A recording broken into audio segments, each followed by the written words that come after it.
Hello everyone, welcome to my UPSC. देखिए, जो current affairs के इम्पोर्टेंट एमसीक्यूज हैं, इसका एक पार्ट ऑलरेडी हम डिस्कस कर चुके हैं। आज पार्ट 2 है। आप इनको बिल्कुल भी मिस मत कीजिएगा, क्योंकि ये वो क्वेश्चन है जो आपको, अगर आप इन करंट अफेयर्स का लेके सीरियस हैं, तो जितना भी आपको यहाँ करवाया जा रहा है करंट अफेयर से रिलेटेड, आप इसको कर लेते हैं तो सफिशियंट रहेगा, चाहे आप किसी भी कॉम्पिटिटिव एग्जाम की प्रिपरेशन कर रहे हो। हिंदी और इंग्लिश दोनों में है ये, और ये पीडीएफ आपको अवेलेबल करवा दी जाती है। वो आप वीडियो देख लीजिए, आपको इसमें बता देंगे कि कहाँ पे आपको इसको कैसे डाउनलोड करना है। चैनल को जरूर सब्सक्राइब करके जाइएगा आप। Let's begin. Question number first है, निकर्षण के संदर्भ में निम्नलिखित कथनों पर विचार कीजिए। निकर्षण क्या है? निकर्षण जल निकायों के तल में अवसाद के संचय की प्रक्रिया है। ये निकायों के तल में अवसाद के, ऐसा नहीं है। निकर्षण है जो जल निकायों, जैसे रिवर्स हो गई, हार्बर है, पोर्ट है, बंदरगाह, उनका जो बॉटम है, तल है, वहां से अवसाद और जो मलबा है उसको हटाने की प्रक्रिया है। तो ये सिर्फ जल निकायों से ही रिलेटेड नहीं है, ये रिवर्स, हार्बर्स, पोर्ट, सभी में जो गंदगी जमी हुई है उनके पेंदे में उस मलबे को हटाने की प्रक्रिया, उसको निकर्षण कहते हैं। पहला स्टेटमेंट सही नहीं है। निकर्षण प्रक्रिया पर्यावरण प्रभाव आकलन अधिसूचना 1994 के प्रावधानों के अधीन है। निकर्षण प्रक्रिया है ये जो पर्यावरण प्रभाव आकलन है, एनवायरमेंटल इंपैक्ट असेसमेंट अधिसूचना 1994, ये एनवायरमेंटल इंपैक्ट असेसमेंट के प्रावधानों के अधीन है, ये सही है। इसमें कई तरह के तरीकों का उपयोग किया जाता है, जैसे ड्रेज मशीन के साथ जो यान मैकेनिकल ड्रेजिंग है, या फिर हाई प्रेशर वाले जो जेट हैं उनके साथ हाइड्रोलिक ड्रेजिंग भी की जाती है, ताकि बॉटम से कचरा निकाला जा सके। तो इसमें सेकंड ऑप्शन ही करेक्ट है। निम्नलिखित कथनों में से सही कौन सा है? पर्यावरण संरक्षण अधिनियम 1986 के तहत विकास परियोजनाओं के लिए पर्यावरण प्रभाव आकलन अनिवार्य है। देखिए, जो अभी हम बात कर रहे हैं पर्यावरण प्रभाव आकलन, एनवायरमेंटल इंपैक्ट असेसमेंट, ये बिल्कुल इसके लिए अनिवार्य है। जो एनवायरमेंटल प्रोटेक्शन एक्ट है 1986 का, उसके लिए ये जरूरी है। विकासात्मक परियोजनाओं के स्थल पर एनवायरमेंटल इंपैक्ट असेसमेंट आयोजित करने से पहले जन सुनवाई एक अनिवार्य प्रक्रिया है। इसमें क्या होता है, जो ये EIA रिपोर्ट है, एनवायरमेंटल इंपैक्ट असेसमेंट रिपोर्ट, ये प्रस्तावक द्वारा तैयार की जाती है, और इसका फिर पूरा जो मूल्यांकन किया जाता है वो एक एक्सपर्ट कमेटी इसका मूल्यांकन करती है। उस एक्सपर्ट कमेटी को बोला जाता है EAC। EAC क्या है? एक्सपर्ट अप्रेजल कमेटी, विशेषज्ञ मूल्यांकन समिति, ये इसका मूल्यांकन करती है। पर्यावरण प्रभाव आकलन जो है, इसके लिए सार्वजनिक सुनवाई सामान्यतः EIA जो रिपोर्ट है उसकी पूरी होने और समीक्षा हेतु उपलब्ध होने के बाद ही आयोजित की जाती है, ना कि पहले आयोजित की जाती है। तो ये स्टेटमेंट सही नहीं है, सिर्फ पहला ही इसका करेक्ट आंसर है। निम्नलिखित कथनों पर विचार कीजिए और सही कौन सा है। सेना दिवस उस दिन के उपलक्ष्य में मनाया जाता है जब जनरल KM करियप्पा ने 1949 में भारतीय सेना के पहले भारतीय कमांडर इन चीफ के रूप में पदभार ग्रहण किया था। सेना दिवस कब मनाया जाता है? सेना दिवस 15 जनवरी को मनाया जाता है। 15 जैन को सेना दिवस मनाया जाता है, 15 जनवरी को। हैदराबाद के परेड ग्राउंड में अभी ये रिसेंटली 75वां सेना दिवस मनाया गया है। 75th जो सेना दिवस है, ये हैदराबाद के परेड ग्राउंड में मनाया। ये किस लिए मनाया जाता है? क्योंकि 1949 में 15 जनवरी के दिन ही फील्ड मार्शल जो KM करियप्पा थे, उन्होंने जो उनके ब्रिटिश पूर्ववर्ती थे जनरल सर फ्रांसिस बूचर, उनकी जगह भारतीय सेना के ये पहले भारतीय कमांडर इन चीफ के रूप में इन्होंने पदभार संभाला था। फील्ड मार्शल कौन थे? पहले थे सैम मानेकशॉ। उनकी 5 सितारा रैंक वाली जो 5 स्टार रैंक थी, वो केवल 2 सेना अधिकारियों में से थे। जनरल करियप्पा दूसरे थे। यह दिन देश के उन सैनिकों के सम्मान में मनाया जाता है जिन्होंने निस्वार्थ देश की सेवा की है, इसलिए ये पहला स्टेटमेंट सही है। भारतीय सेना की उत्पत्ति ईस्ट इंडिया कंपनी की सेनाओं से हुई थी। भारतीय सेना की जो उत्पत्ति है या ईस्ट इंडिया कंपनी की सेनाओं से हुई, जो बाद में ब्रिटिश भारतीय सेना बन गई थी, और अंततः जो इंडिपेंडेंस मिला स्वतंत्रता के बाद भारतीय सेना के रूप में पहचान मिली। तो ये दोनों ही स्टेटमेंट करेक्ट है। नई दिल्ली के प्रशासनिक मॉडल के संदर्भ में निम्नलिखित कथनों पर विचार कीजिए। एडमिनिस्ट्रेटिव मॉडल दिल्ली का, अनुच्छेद 239 निर्दिष्ट करता है कि दिल्ली एक राष्ट्रीय राजधानी क्षेत्र है जिसको एनसीटी बोला जाता है। 69 संविधान के तहत, संशोधन के तहत केंद्र शासित प्रदेश दिल्ली को उपराज्यपाल द्वारा प्रशासित किया जाना है। देखिए ये शुरू से ही चल रहा है। पहले शिलाजी की सरकार थी, उस टाइम पे भी कई मुद्दे उठते थे, उससे पहले भी उठते थे। तो जो पहला स्टेटमेंट है ये बिल्कुल सही है। जो संविधान की अनुसूची फर्स्ट है, पहली अनुसूची के तहत दिल्ली का दर्जा एक केंद्र शासित प्रदेश का है, लेकिन जो आर्टिकल 239 है इसमें इसे राष्ट्रीय राजधानी क्षेत्र का नाम दिया गया है। ये दिल्ली है जो देश की राजधानी है और केंद्र शासित प्रदेश है। तो इसमें क्या है, अभी भी देखिए आप इसमें देखेंगे कि गवर्नमेंट और राज्यपाल के बीच में चल रहा है, इसमें केजरीवाल जी और जो लेफ्टिनेंट गवर्नर है उनके। तो अब केजरीवाल जी की बात सही है, और अब उनको सुप्रीम कोर्ट से भी मिल गया था कि भाई जो पोस्टिंग वगैरह है वो ही करें, लेकिन उन्होंने वो थोड़ी जल्दबाजी कर रहे हैं। ऐसा नहीं करना चाहिए, अधिकारियों पे इससे प्रेशर बिल्ट होता है। और अब वापस गवर्नमेंट ने, सेंट्रल गवर्नमेंट ने ऑर्डिनेंस लाकर सुप्रीम कोर्ट का वो फैसला था जो उसको बदल दिया है।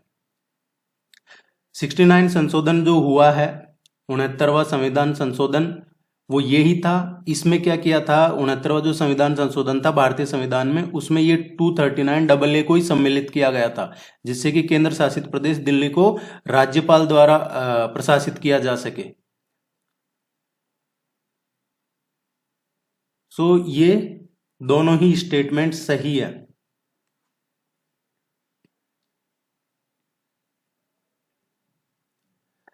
राष्ट्रीय स्वच्छ वायु कार्यक्रम एनसीएपी का प्राथमिक उद्देश्य क्या है?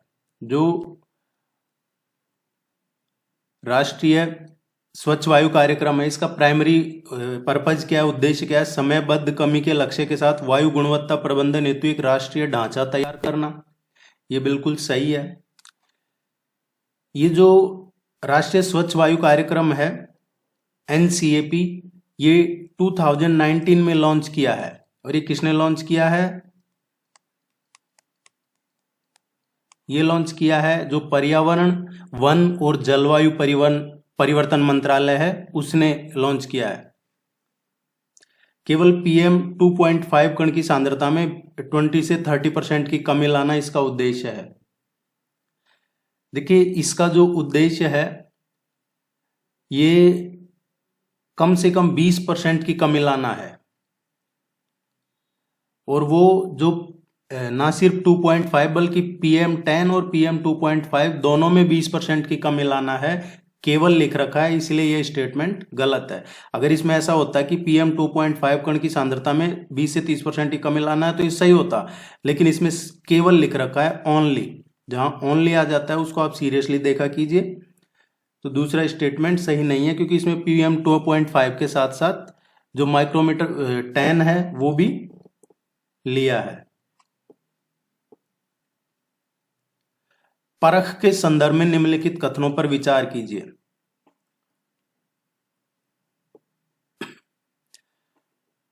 परख, ये अभी जो न्यू एजुकेशन पॉलिसी आई है 2020, इससे रिलेटेड है। एनसीईआरटी ने भारत के पहले राष्ट्रीय मूल्यांकन नियामक परख को अधिसूचित किया है, जिसका उद्देश्य देश के सभी शैक्षिक बोर्डों के लिए मूल्यांकन दिशा निर्देश स्थापित करना है। ये स्टेटमेंट बिल्कुल सही है, क्योंकि ये जो परख है ये सभी बोर्डों के लिए मूल्यांकन दिशा निर्देश स्थापित करने के उद्देश्य से ही जो एनसीईआरटी है, राष्ट्रीय शिक्षा अनुसंधान प्रशिक्षण परिषद, उसने भारत के पहले राष्ट्रीय मूल्यांकन नियामक, जिसको परख बोला जाता है। परख क्या है? प्रदर्शन, मूल्यांकन, समीक्षा और समग्र विकास के लिए ज्ञान का विश्लेषण, इसका ये है फुल फॉर्म।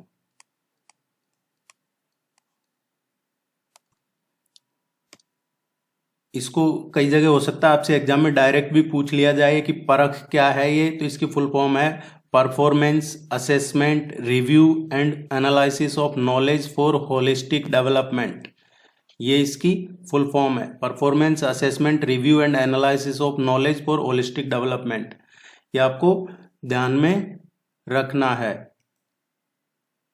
तो पहला स्टेटमेंट करेक्ट है परख के। इसे राष्ट्रीय शिक्षा नीति 2020 के कार्यान्वयन के हिस्से के रूप में लॉन्च किया गया है। ये स्टेटमेंट भी सही है।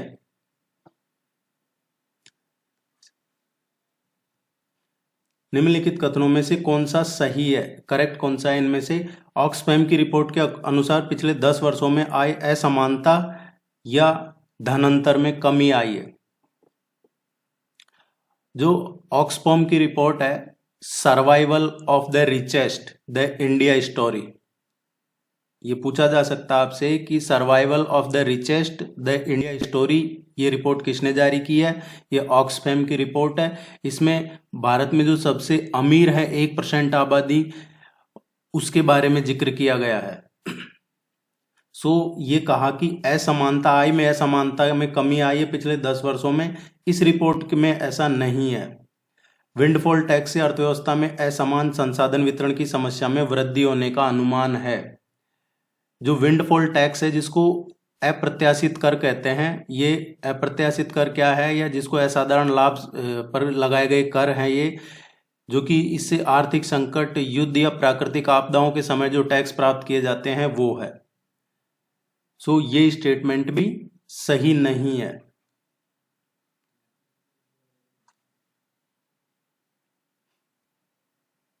पृथ्वी के दुर्लभ धातुओं के संदर्भ में निम्नलिखित कथनों पर विचार कीजिए। इनमें 14 धात्विक और गैर धात्विक शामिल हैं। वे उपभोग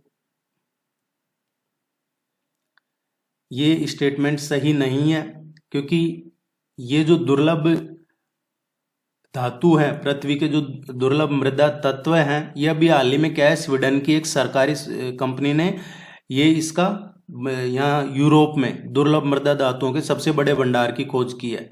और ये कंपनी है LKAB। इस कंपनी ने ये स्वीडन में खोज की है काफी बड़े भंडार की, जो दुर्लभ है मृदा धातु है उनकी। ये टोटल एक्चुअली 14 नहीं है, इसमें 17 धातु तत्वों का एक समूह होता है, इसलिए पहला स्टेटमेंट सही नहीं है। वे उपभोक्ता इलेक्ट्रॉनिक्स में उपयोगी हैं, ये बात सही है कि इनका महत्व क्या है। जो ये रेयर तत्व हैं, दुर्लभ तत्व, इनका जो महत्व है इलेक्ट्रॉनिक्स में, कंप्यूटर में, नेटवर्क में, संचार में, ये क्लीन एनर्जी में, ट्रांसपोर्ट में, हेल्थ में, एनवायरनमेंट में और नेशनल सिक्योरिटी में की जो टेक्नोलॉजी है उसमें इनका महत्वपूर्ण उपयोगी है। ये स्टेटमेंट सही है। भारत में पृथ्वी के दुर्लभ धातुओं का कोई भंडार नहीं है। भारत के पास दुनिया के जो दुर्लभ मृदा भंडार हैं उनका 6% है और वैश्विक उत्पादन का लगभग 1% है। ये स्टेटमेंट सही नहीं है कि भारत में नहीं है, भारत में 6% है। और जो ये रेयर अर्थ लिमिट जो मेटल्स हैं, इनके लिए कौन जिम्मेदार है भारत में? IREL, Indian rare earth limited.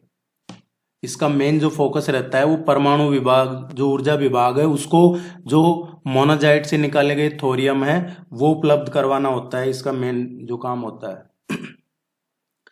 निम्नलिखित कथनों में से कौन सा सही है? रात्रिकालीन आकाश में शुक्र दूसरी सबसे चमकीली प्राकृतिक वस्तु है।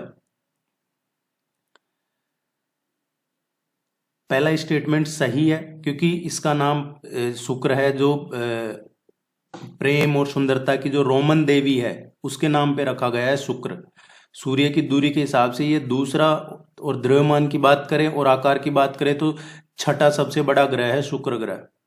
चंद्रमा के बाद जब रात के समय आकाश में दूसरी सबसे चमकीली प्राकृतिक वस्तु है तो वो शुक्र ग्रह है। और यही कारण है कि यह पहला ग्रह था जो दूसरी सहस्राब्दी में ईसा पूर्व में भी आकाश में अपनी गति के कारण जाना जाता था। तो पहला स्टेटमेंट सही है। शुक्र सौरमंडल का सबसे गर्म ग्रह है। कार्बन डाइऑक्साइड की जो कार्बन डाइऑक्साइड के कारण ये क्या होता है, इसमें उच्च सांद्रता होती है कार्बन डाइऑक्साइड की, उसी की वजह से सौरमंडल का ये सबसे गर्म ग्रह है। जो एक बहुत तीव्र ग्रीन हाउस इफेक्ट पैदा करता है। तो ये स्टेटमेंट सही है। शुक्र पर वायुमंडलीय दबाव पृथ्वी का 90 गुना होता है। शुक्र पर जो है वायुमंडलीय दबाव पृथ्वी का 90 गुना अधिक होता है, पृथ्वी से 90 गुना अधिक होता है। ये सही है क्योंकि शुक्र से ज्यादा कोई ग्रह पृथ्वी के करीब नहीं पहुंचता है। अपने निकटतम स्तर पे चंद्रमा के अलावा पृथ्वी का सबसे निकटतम बड़ा पिंड भी है। तो तीनों ही स्टेटमेंट करेक्ट है।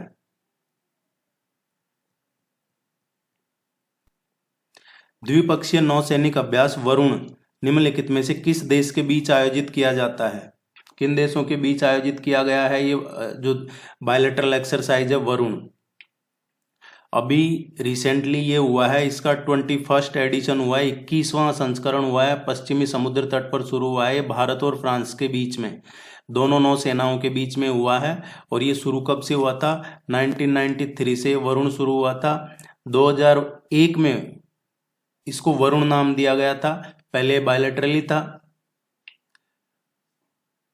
और अभी ये अभ्यास जो हुआ है 2023 में 16 से 20 जनवरी तक आयोजित किया गया है भारत और फ्रांस के बीच में। निम्नलिखित कथनों में से कौन सा सही है? चौथी औद्योगिक क्रांति आर्टिफिशियल इंटेलिजेंस, ब्लॉकचेन टेक्नोलॉजी और इंटरनेट ऑफ थिंग्स जैसी तकनीकों का मिश्रण है। ये जो फोर्थ इंडस्ट्रियल रिवॉल्यूशन है उसकी बात हो रही है। तो ये बात सही है कि चौथी जो औद्योगिक क्रांति है, ये आर्टिफिशियल इंटेलिजेंस हो, रोबोटिक्स हो, इंटरनेट ऑफ थिंग्स हो, या फिर 3D है, प्रिंटिंग 3D प्रिंटिंग है, जेनेटिक इंजीनियरिंग है, क्वांटम कंप्यूटिंग है, इसी तरीके की तकनीकों का ये मिश्रण है। ब्लॉकचेन तकनीक एक विकेंद्रीकृत डिजिटल बही खाता है जो कंप्यूटरों के नेटवर्क में लेन देन रिकॉर्ड रखती है। ये बिल्कुल सही है। ब्लॉकचेन जो तकनीक है एक विकेंद्रीकृत और डिजिटल बही खाता है जो कंप्यूटर के नेटवर्क में ये लेन देन का रिकॉर्ड रखती है। दोनों ही स्टेटमेंट करेक्ट है। राजकोषीय उत्तरदायित्व और बजट प्रबंधन अधिनियम 2003 के संबंध में निम्नलिखित कथनों पर विचार कीजिए। ये जो राजकोषीय उत्तरदायित्व और बजट प्रबंधन अधिनियम है, इसके मुख्य उद्देश्यों में से एक के रूप में ऋण जीडीपी अनुपात के लिए लक्ष्य निर्धारित करता है। ये बिल्कुल सही है। ऋण और जीडीपी का जो रेशियो है उस टारगेट को पूरा करने के लिए ही ये बनाया गया था।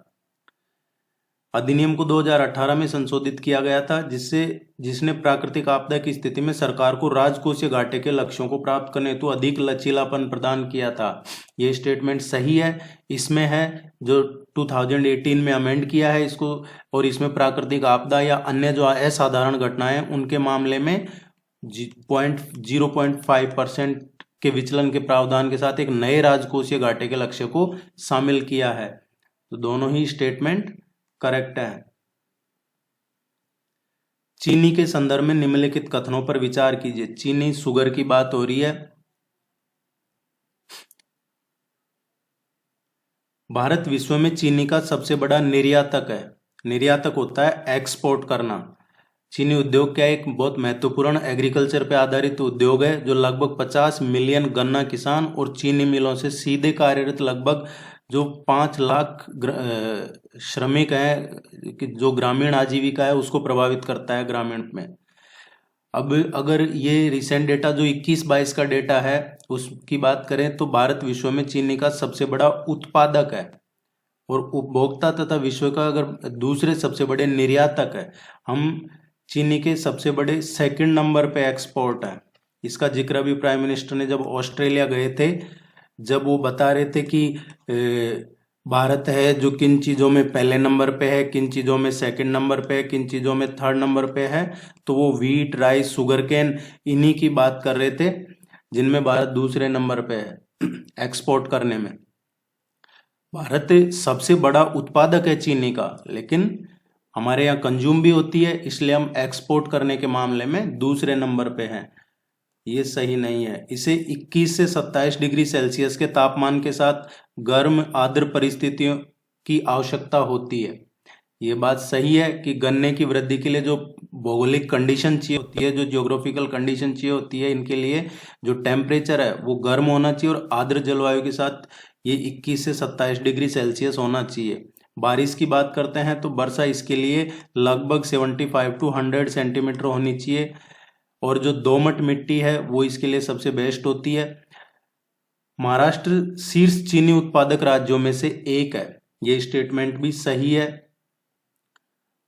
दोनों ही स्टेटमेंट सही है। देखिए, अगर टॉप 3 राज्यों की बात करें, टॉप 3 स्टेट्स जो चीनी के उत्पादक हैं, तो सबसे पहले नंबर पे आता है चीनी सबसे ज्यादा कौन उत्पादक करता है? महाराष्ट्र। महाराष्ट्र के बाद उत्तर प्रदेश, और उत्तर प्रदेश के बाद कर्नाटक। ये ध्यान रखिएगा आप तीनों। किसी एग्जाम में पूछ लिया जाएगा कि भारत में सबसे ज्यादा चीनी कौन सा राज्य करता है, दूसरा सबसे बड़ा राज्य कौन सा है चीनी उत्पादक करने के मामले में, दूसरा राज्य कौन सा? सी इसका करेक्ट आंसर है। सोलिटरी वेव्स की बात हो रही है, एकाकी तरंग के संबंध में सही कौन सा है? देखिए, जो द्विध्रुवीय या एक ध्रुवीय एकाकी तरंग है, वे विशिष्ट चुंबकीय क्षेत्र के उतार चढ़ाव है जो निरंतर आयाम चरण संबंधों का पालन करते हैं। आयाम चरण क्या होता है? Amplitude face. तो ये स्टेटमेंट सही नहीं है। विशिष्ट चुंबकीय क्षेत्र के उतार चढ़ाव है, ये एक्चुअली क्या है? द्विध्रुवीय या एक ध्रुवीय एकाकी तरंगों की अलग अलग जो इलेक्ट्रिक फील्ड होता है वो विभिन्नताएं होती है, और ये एम्पलीट्यूड फेज संबंधों को प्रदर्शित करता है, ना कि चुंबकीय क्षेत्र के उतार चढ़ाव। इलेक्ट्रिक फील्ड है, प्रसार के दौरान उनका आकार और प्रतिरूप कम प्रभावित होता है। ये बात सही है। जब इसका एक्सपेंड होता है, प्रसार होता है, उसके टाइम पे इसका आकार और प्रतिरूप कम प्रभावित होता है। बी इसका सही आंसर है। अभी रिसेंटली ये पाया है कि जैसे कि पृथ्वी के जो मैग्नेटिक फील्ड है और जो मंगल ग्रह है उसके मैग्नेटिक फील्ड में एकाकी जो तरंगे हैं, ये विभिन्न भौगोलिक गतिशीलता में एक महत्वपूर्ण भूमिका निभाती है। भारत में मतदान का अधिकार किसके अंतर्गत आता है? राइट टू वोट की बात हो रही है। मतदान का अधिकार, मतदान का अधिकार है, ये आर्टिकल 326 में आता है। इसमें कहा गया है कि लोकसभा और जो प्रत्येक राज्य की विधानसभा के चुनाव है उसमें जो वयस्क मताधिकार है के आधार पर ही मताधिकार होगा। आर्टिकल 326 पहला स्टेटमेंट। तो इसमें जो आएगा संवैधानिक अधिकार है, क्योंकि आर्टिकल 326 आ गया तो मतदान का अधिकार आपका संवैधानिक अधिकार है। कोई भी भारत का नागरिक जो 18 साल की आयु से का नहीं है और वो है जो नहीं दे सकता है, इसमें है जो। और इसके अलावा 18 साल के अलावा और भी है कि कानून के तहत भारत का नागरिक नहीं है, मानसिक विकार है, अपराध में है, भ्रष्ट है, अवैध अभ्यास के आधार पर अयोग्य नहीं है, ऐसे किसी को भी, ये कई इसमें है। तो ये जो मतदान का अधिकार है ये आपका कॉन्स्टिट्यूशनल राइट है। इसमें कौन सा सही है? नागार्जुन सागर श्रीशैलम टाइगर रिजर्व पचमलाई पहाड़ियों पर स्थित है। देखिए, जो नागार्जुन सागर श्रीशैलम टाइगर रिजर्व है ये नल्लामाला की पहाड़ियों पे है। कहाँ पे है? नल्लामाला की पहाड़ियों पे है। पहला स्टेटमेंट सही नहीं है। कृष्णा नदी नागार्जुन सागर श्रीशैलम टाइगर रिजर्व से होके गुजरती है। ये जो प्रोजेक्ट है टाइगर रिजर्व, ये देखिए 1978 में इसको अधिसूचित किया गया था और 1983 में इसको प्रोजेक्ट टाइगर के तहत शामिल किया गया था। कृष्णा नदी नागार्जुन सागर श्रीशैलम टाइगर रिजर्व से होकर गुजरती है, ये स्टेटमेंट सही है। और बाद में 1992 में राजीव गांधी वन्यजीव अभ्यारण्य के रूप में इसको वापस से नामित कर दिया गया था। नागार्जुन श्रीशैलम टाइगर रिजर्व की बात हो रही है। बी इसका करेक्ट आंसर है। पैराथ हार्मोन के संबंध में निम्नलिखित कथनों पर विचार कीजिए। देखिए, ये सारे क्वेश्चन बहुत ज़्यादा इंपॉर्टेंट है, तो आप वीडियो को लाइक जरूर कीजिएगा, चैनल को सब्सक्राइब किए बिना मत जाइएगा। इन सबका PDF आपको उपलब्ध करवा दिया जाएगा। आप एक बार यहाँ समझ लें ताकि आपको पढ़ने में आसानी रहेगी। पैराथ हार्मोन के संबंध में निम्नलिखित कथनों पर विचार कीजिए। पैराथ हार्मोन जो PTH है, ये पैराथायराइड ग्रंथि द्वारा निर्मित एक हार्मोन है जो रक्त में कैल्शियम के स्तर को नियंत्रित करने में मदद करता है। जबकि ये क्या कहता है? रक्त में प्रोटीन के स्तर को, प्रोटीन नहीं, ये कैल्शियम के स्तर को मेंटेन करता है। ये ध्यान रखिएगा। पैराथायराइड ग्रंथि द्वारा निर्मित हार्मोन पैराथार्मोन है जो ब्लड में कैल्शियम का जो है स्तर उसको कंट्रोल करता है। पैराथार्मोन अमीनो एसिड से बना है और ये एक पेप्टाइड हार्मोन है। जो पैराथार्मोन है ये अमीनो एसिड से तो बना है और ये पेप्टाइड हार्मोन है, ये बिल्कुल सही है।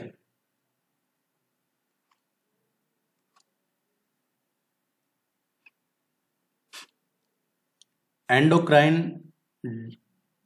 डिसरप्टर्स के संदर्भ में निम्नलिखित कथनों पर विचार कीजिए। जो एंडोक्राइन डिसरप्टर्स है ये रसायन होते हैं एक्चुअली जो शरीर के प्राकृतिक हार्मोन की नकल करते हैं जिससे स्वास्थ्य पर व्यापक प्रभाव पड़ता है। ये स्टेटमेंट सही है। ये एक्चुअल नेचुरल हार्मोन नहीं होते हैं, रसायन होते हैं, लेकिन जो नेचुरल हार्मोन है उनकी नकल करते हैं। ये रसायन विभिन्न प्रकार के उत्पादों में पाए जाते हैं, जैसे कीटनाशक है, प्लास्टिक है या व्यक्तिगत देखभाल के जो उत्पाद हैं उनमें पाए जाते हैं। ये स्टेटमेंट भी सही है क्योंकि ये अंतःस्रावी तंत्र के जो सामान्य कामकाज है उसको बाधित करते हैं, जैसे प्रजनन संबंधी समस्या है, विकास विकार है, कैंसर हो गया, इस तरीके की चीजों के लिए ये रसायनी। तो दोनों ही स्टेटमेंट सही है। अंतर्राष्ट्रीय उत्तर दक्षिण परिवहन कॉरिडोर INSTC के संदर्भ में निम्नलिखित कथनों पर विचार करके सही कौन सा है वो देखना है।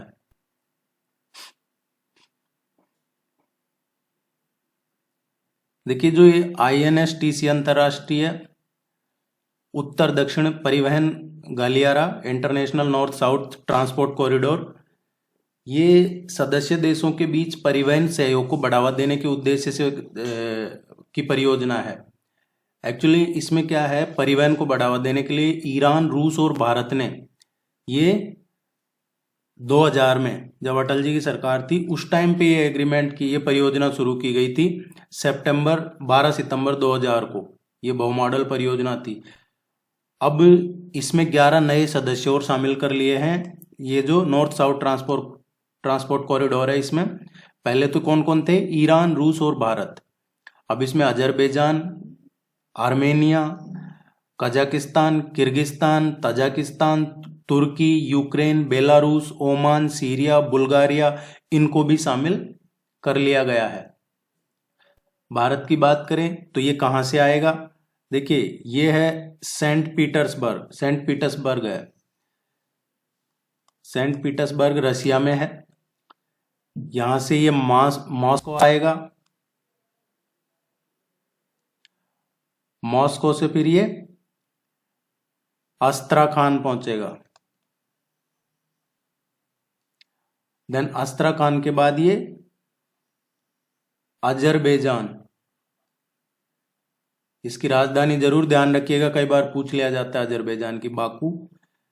इसके बाद ये जो बांदर अब्बास है ईरान में, वहां पहुंचेगा ईरान, और फिर ईरान से ये सीधा मुंबई।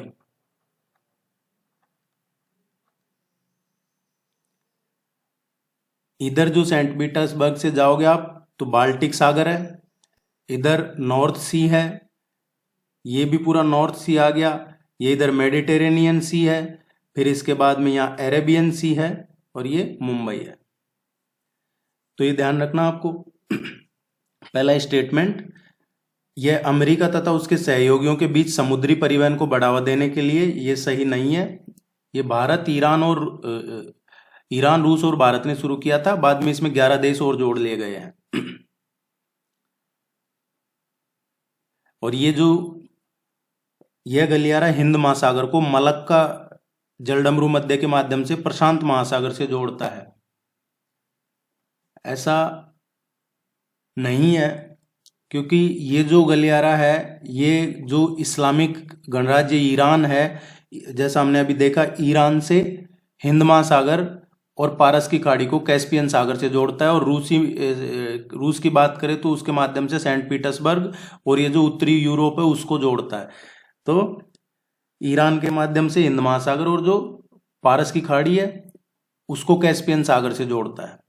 तो दोनों ही स्टेटमेंट सही नहीं है, इसके बारे में आप जरूर पढ़िएगा, प्रीलिम्स में कहीं ना कहीं पूछा जाएगा, चाहे आपके स्टेट पीएससी का एग्जाम हो या कोई और एग्जाम। ब्रह्मोस मिसाइल के संदर्भ में निम्नलिखित कथनों पर विचार करके देखना है सही कौन सा है। ब्रह्मोस का नाम ब्रह्मपुत्र और मोस्कवा नदियों पर रखा गया है। ये स्टेटमेंट, ये बात सही है। ब्रह्मोस का नाम ब्रह्मपुत्र और जो रूस की रिवर है मोस्कवा, उसके नाम पे रखा गया है। देखिए, ब्रह्मोस किसने तैयार की है? डीआरडीओ। भारत का जो रक्षा अनुसंधान और विकास संगठन है, defence research and development organisation of India, DRDO. और रूस का कौन सा है? एनपीओएम।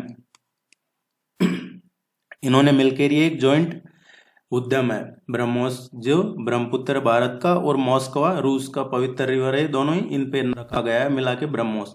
ये एक बैलिस्टिक मिसाइल है। देखिए, इसके 2 चरण हैं। पहले चरण में तो इसमें सॉलिड इंजन है, दूसरे में है जो लिक्विड रामजेट है। तो ये 2 स्टेज क्रूज मिसाइल है।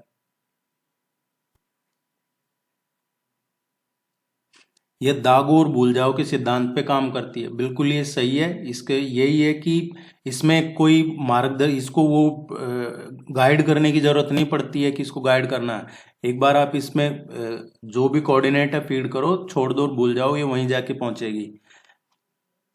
सी इसका करेक्ट आंसर है।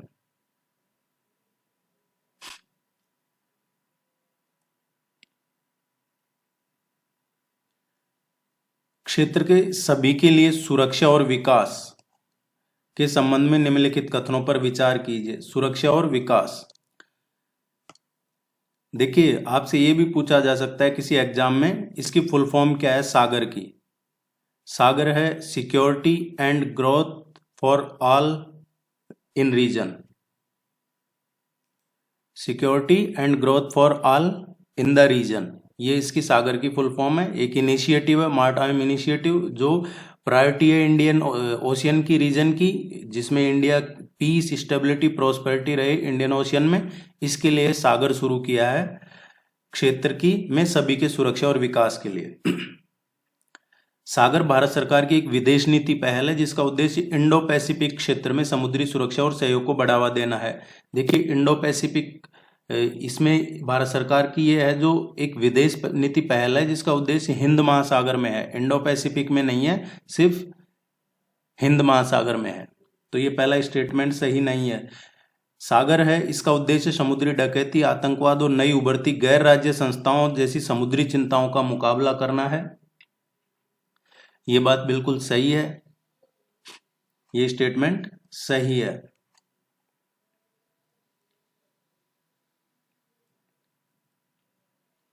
पश्चिमी घाट के संदर्भ में निम्नलिखित कथनों पर विचार कीजिए और सही कौन सा है। वेस्टर्न घाट की बात हो रही है। इन घाटों को सह्याद्री पहाड़ियों के नाम से भी जाना जाता है। जो वेस्टर्न घाट है उसको सह्याद्री हिल्स के नाम से भी जाना जाता है। ये स्टेटमेंट सही है। ये भारत में 4 वैश्विक जैव विविधता हॉटस्पॉट में से एक है। भारत में जो 4 बायोडाइवर्सिटी हॉटस्पॉट है उनमें से ये एक है। बिल्कुल वेस्टर्न घाट है जो बायोडाइवर्सिटी हॉटस्पॉट है। ये बहुत सारे एग्जाम्स में पूछा जाता है कि भारत में कौन कौन से ये बायोडाइवर्सिटी हॉटस्पॉट है। वैश्विक बायोडाइवर्सिटी हॉटस्पॉट ये 4 हैं और 4 में से एक वेस्टर्न घाट है। देखिए, इसके अलावा 3 जो हैं, इंडो बर्मा रीजन, जो सुंडालैंड है ये, और एक ये हो गया, एक हिमालयन रीजन हो गया, इंडो बर्मा रीजन हो गया और सुंडालैंड हो गया, और एक वेस्टर्न घाट। ये 4 वैश्विक बायोडाइवर्सिटी हॉटस्पॉट है। नीलगिरी बायोस्फीयर रिजर्व वेस्टर्न घाटों में सबसे बड़ा संरक्षित क्षेत्र है। ये स्टेटमेंट सही है क्योंकि जो नीलगिरी बायोस्फीयर रिजर्व है पश्चिमी घाटों में सबसे बड़ा सन्निहित संरक्षित क्षेत्र है। पश्चिमी घाट को यूनेस्को की जो वर्ल्ड हेरिटेज साइट है उसमें भी मान्यता दे रखी है। सो ये तीनों ही स्टेटमेंट सही है।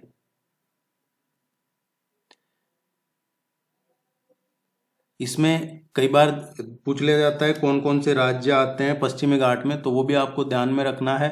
नीचे से देखोगे केरला, महाराष्ट्र, गोवा, केरला, गोवा, महाराष्ट्र। इसके बाद इधर है जो आपका, इसमें तमिलनाडु भी आ जाता है, इसमें कर्नाटक भी आ जाता है, फिर आपके ये गुजरात भी आ जाता है इसमें। सो गुजरात, महाराष्ट्र, गोवा, केरला, फिर इधर कर्नाटक और तमिलनाडु, ये राज्य इसमें आते हैं वेस्टर्न घाट में, किस जो श्रृंखला है उसमें।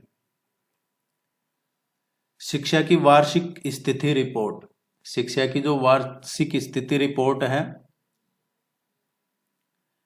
ASER, एजुकेशन रिपोर्ट है, ये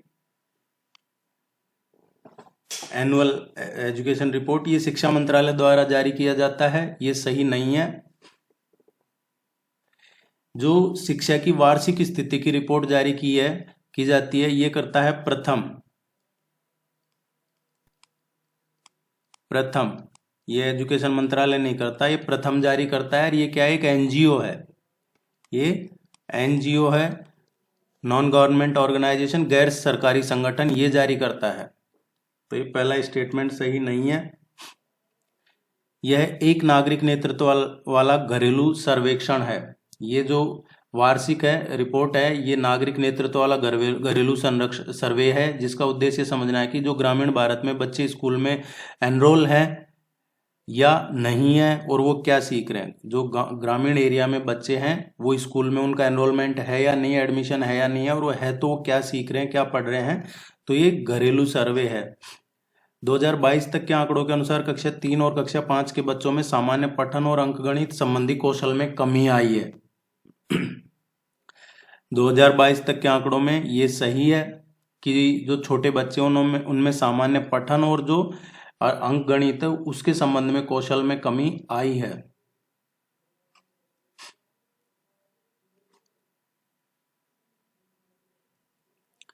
निम्नलिखित में से किस युग्म के सभी देश हिंद महासागर नौसेना संगोष्ठी के सदस्य है।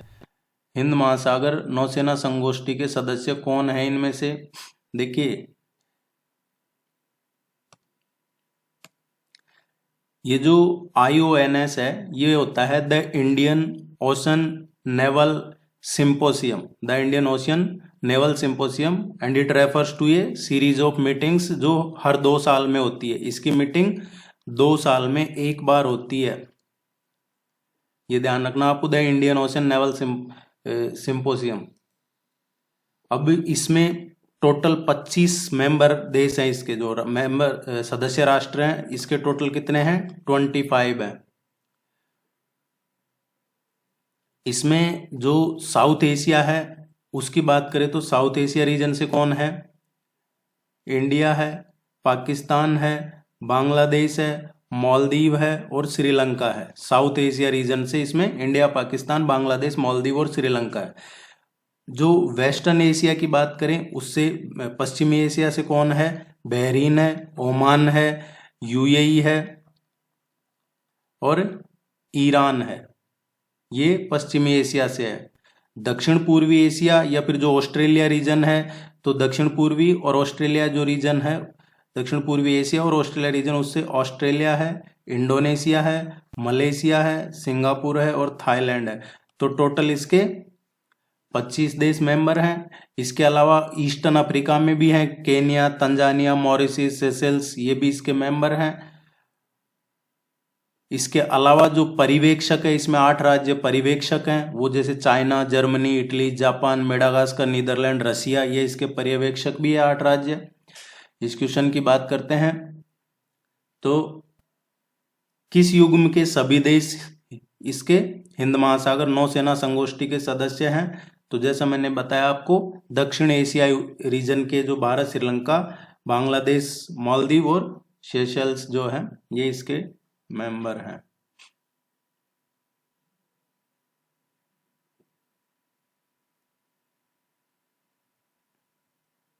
इसमें रीजन नहीं पूछा है, मेंबर पूछा है कि कौन से सारे मेंबर है। निम्नलिखित में से कौन सा भारत में राष्ट्रीय आपदा मोचन बल का प्राथमिक उद्देश्य है? नेशनल डिजास्टर रेस्पॉन्स फोर्स जो NDRF है उसका प्राथमिक उद्देश्य क्या है? NDRF का जो प्राथमिक उद्देश्य होता है वो बाढ़ प्रभावित क्षेत्रों में खोज और बचाव अभियान होता है। NDRF का जो प्राथमिक उद्देश्य प्राकृतिक आपदाओं के टाइम पे चिकित्सा प्रोवाइड करवाना होता है। राज्य सरकारों के साथ राहत पुनर्वास का काम करना होता है। डी इसका करेक्ट आंसर है, सारे ही प्राथमिक उद्देश्य एनडीआरएफ के। निम्नलिखित कथनों पर विचार करके बताना है सही कौन सा है। न्यूरल मशीन ट्रांसलेशन मॉडल के प्रदर्शन को बेहतर बनाने के लिए जेनरेटिव एआई मॉडल का उपयोग किया जाता है। जो जेनरेटिव एडवर्सेरियल नेटवर्क है, जेनरेटिव एडवर्सियल नेटवर्क जो है, और इसके अलावा एक और होता है variational auto encoders, variational auto encoder. इनके जैसे जनरेटिव एआई का मॉडल है जो एनएमटी मॉडल के प्रदर्शन को बेहतर बनाने के लिए किया जाता है, तो ये सही है। जैसे एनएमटी मॉडल के लिए कोई नया प्रशिक्षण डेटा उत्पन्न करना है तो जो जनरेटिव एडवर्सियल नेटवर्क है जीएएन, इसका उपयोग किया जाता है। जबकि जो वीएई है, जो वेरिएशनल ऑटो एनकोडर है, इसका उपयोग ज़्यादा सटीक अनुवाद के लिए किया जाता है। जबकि जो न्यूरल मशीन ट्रांसलेशन है एक प्रकार की मशीन लर्निंग टेक्नोलॉजी है जो किसी टेक्स्ट को एक भाषा से दूसरी भाषा में अनुवाद करने के लिए डीप न्यूरल नेटवर्क का यूज करती है। इस क्वेश्चन की बात करें तो दोनों ही स्टेटमेंट करेक्ट है। निम्नलिखित कथनों में से कौन सा सही है? एक पेन ट्रांसक्रिप्टोम और एक पेन जीनोम का संयोजन होता है। देखिए, जो पेन ट्रांसक्रिप्टोम है एक संदर्भ है जिसमें केवल एक रैखिक स्ट्रैंड के बजाय अधिक व्यक्तियों का एक समूह में उनको जेनेटिक सामग्री उपलब्ध करवाई जाती है, वो शामिल होती है इसमें। तो पहला स्टेटमेंट सही है। पेन ट्रांसक्रिप्टोम जीन एक्सप्रेशन को विनियमित नहीं करता है, ऐसा नहीं है। ये जीन एक्सप्रेशन को विनियमित करने में एक महत्वपूर्ण रोल अदा करता है, क्योंकि पर्यावरण जो भौतिक स्थितियों की प्रतिक्रिया है उसमें पेन ट्रांसक्रिप्टोम में बदलाव हो सकता है। सो दूसरा स्टेटमेंट सही नहीं है। भारतीय अक्षय ऊर्जा विकास एजेंसी का प्राथमिक उद्देश्य क्या है? IREDA जो भारतीय अक्षय ऊर्जा विकास एजेंसी है उसका प्राथमिक उद्देश्य क्या है? भारत में नवीनीकरण ऊर्जा परियोजनाओं के विकास के लिए वित्तीय सहायता प्रदान करना। IREDA नवीन और जो नवीनीकरण ऊर्जा मंत्रालय है, ministry of new and renewable energy, उसी की एक मिनी रत्न है ये IREDA। और ये कब स्थापित किया था? 1987 में इसकी एज ए विशेष गैर बैंकिंग वित्त एजेंसी के रूप में इसकी स्थापना की गई थी। तो इसमें पहला स्टेटमेंट इसका करेक्ट आंसर है। इंडियन स्टार कछुआ के बारे में निम्नलिखित कथनों में से सही कौन सा है? इंडियन स्टार कछुआ ये भारतीय उपमहाद्वीप में पाए जाते हैं, विशेष रूप से भारत के मध्य, दक्षिण और पश्चिमी, जैसे पश्चिम वेस्टर्न पाकिस्तान हो गया, श्रीलंका हो गया, उनमें पाए जाते हैं। केवल भारत और श्रीलंका में पाए जाते हैं ऐसा नहीं है, ये पश्चिमी पाकिस्तान में भी पाए जाते हैं। ये IUCN की स्थिति इसमें संवेदनशील है, ये बिल्कुल सही है। IUCN की रेड लिस्ट में स्थिति इसकी असुरक्षित है, संवेदनशील है।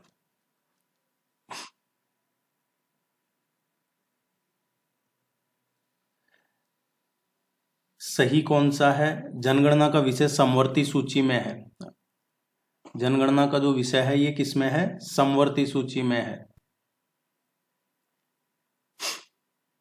देखिए, जो जनगणना है ये समवर्ती सूची का विषय नहीं है। अगर समवर्ती सूची का विषय होता तो अभी नीतीश कुमार जी जो जनगणना करवा रहे हैं बिहार में, उस पे जो हाई कोर्ट है या सुप्रीम कोर्ट है ये इसको रोक नहीं लगाता।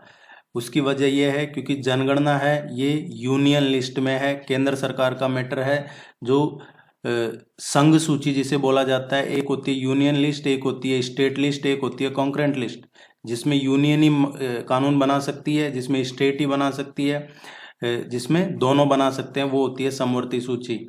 तो जनगणना का जो मामला विषय है ये सिर्फ यूनियन लिस्ट में है, इस पे केवल पार्लियामेंट ही कानून बना सकती है।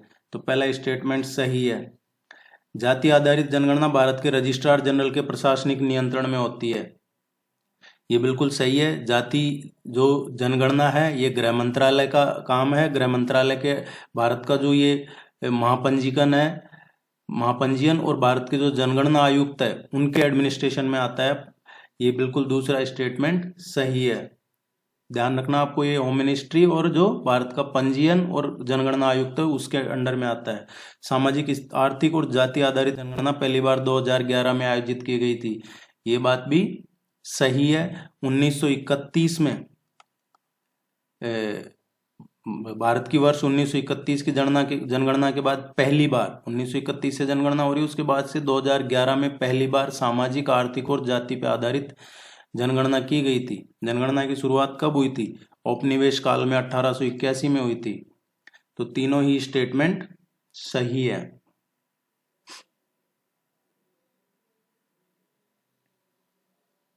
पहला स्टेटमेंट गलत है क्योंकि ये समवर्ती सूची में नहीं आता है, ये संघ सूची में आता है। तो दूसरा और तीसरा स्टेटमेंट सही है।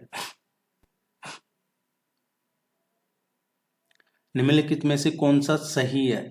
ब्रह्मपुत्र नदी ग्रेटर हिमालयन श्रृंखला से निकलती है, जो ग्रेटर हिमालयन रेंज है वहां से निकलती है ब्रह्मपुत्र। ऐसा नहीं है। ब्रह्मपुत्र रिवर कहाँ से निकलती है? ये ग्रेटर हिमालय से नहीं निकलती, जो हिमालय की कैलाश रेंज है वहां से निकलती है। माजुली द्वीप विश्व का सबसे बड़ा नदी द्वीप है जो ब्रह्मपुत्र नदी पे स्थित है, ये स्टेटमेंट सही है। असम में ब्रह्मपुत्र रिवर पे, ये दुनिया का वर्ल्ड का सबसे बड़ा रिवरियन आइलैंड है माजुली आइलैंड, ये स्टेटमेंट करेक्ट है।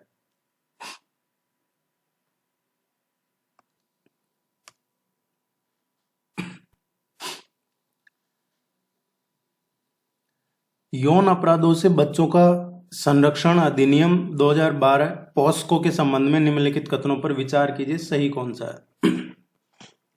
पिछले 1-2 महीने से ये सबसे ज्यादा चर्चा में चल रहा है पॉक्सो एक्ट। ये वो जो रेसलर है और ये कोई फेडरेशन है, रेसलिंग फेडरेशन, उनका जो लीडर है, ये इनका मामला है। तो इस तरीके का क्वेश्चन पूछा जा सकता है एग्जाम में। पॉक्सो अधिनियम 2012 एक बालक को 16 वर्ष से कम आयु के किसी भी व्यक्ति के रूप में परिभाषित करता है। देखिए, पॉक्सो 2012 है, इसमें 16 से बढ़ा के 16 से इसको 18 कर दिया है। 1940 में 16 वर्ष किया गया था, फिर बाद में इसमें अमेंडमेंट किया, संशोधन किया 2012 में, और इसको 16 से 18 कर दिया गया है। तो ये सही नहीं है। अधिनियम बाल अधिकारों के संरक्षण के लिए राज्य आयोग की स्थापना का प्रावधान करता है। ये बात तो सही है कि इसकी निगरानी के लिए, इसको सुनिश्चित करने के लिए राष्ट्रीय बाल अधिकार संरक्षण आयोग और बाल अधिकार संरक्षण हेतु राज्य आयोगों की स्थापना का इसमें प्रावधान है।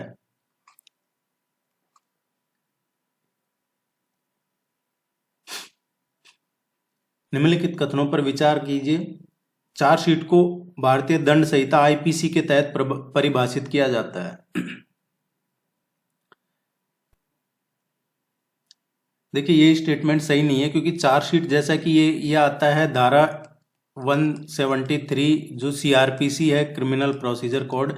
ये जो सीआरपीसी की धारा 173 में परिभाषित किया गया है कि कोई भी पुलिस अधिकारी या जांच एजेंसी मामले की जांच पूरी करने के बाद जो अंतिम रिपोर्ट है वो चार्जशीट होती है।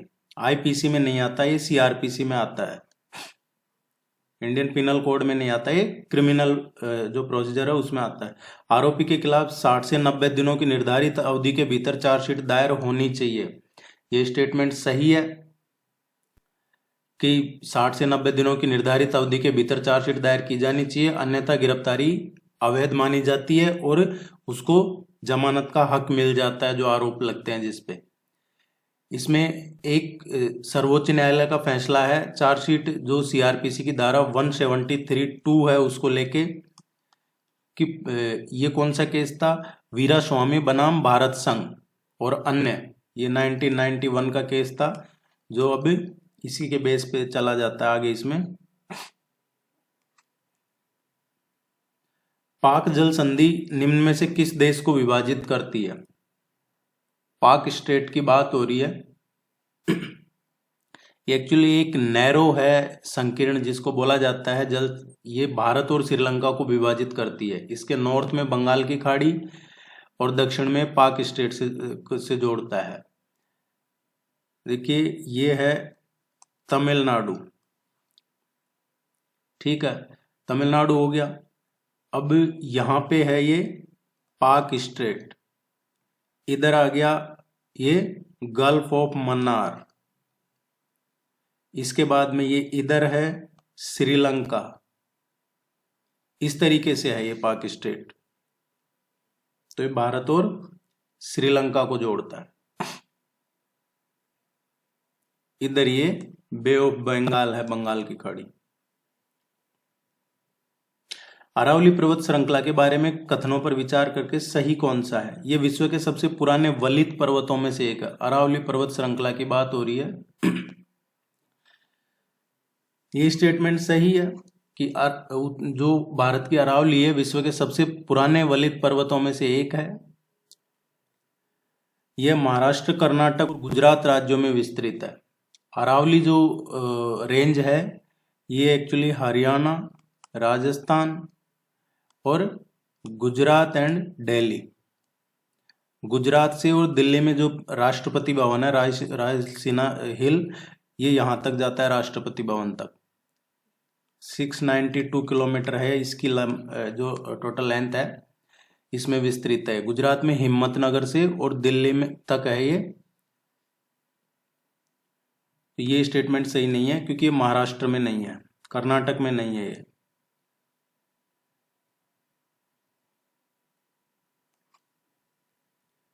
खसरा के संदर्भ में निम्नलिखित कथनों पर विचार कीजिए और सही कौन सा है? खसरा, खसरा वायरस जीनस मोरबिली वायरस से संबंधित सिंगल ट्रेंड आरएनए वायरस है, सिंगल स्ट्रैंड आरएनए वायरस है। देखिए ये एक सीरोटाइप के अलावा सिंगल स्ट्रैंड या ढका हुआ जो आरएनए वायरस है उसके कारण होता है। तो ये स्टेटमेंट सही है। मिशन इंद्रधनुष का सुना होगा आपने। मिशन इंद्रधनुष में जो तपेदिक, डिप्थीरिया या polio, hepatitis B, pneumonia, haemophilus influenza type या खसरा, रूबेला, और उसमें एक नया और जोड़ा था जापानी एनसाइफिलिटिस, ये सभी मिशन इंद्रधनुष में शामिल है। खसरा भी मिशन इंद्रधनुष में शामिल है। निम्नलिखित में से कौन सा जगन्नाथ मंदिर ओडिशा के संबंध में सही नहीं है? गलत कौन सा है?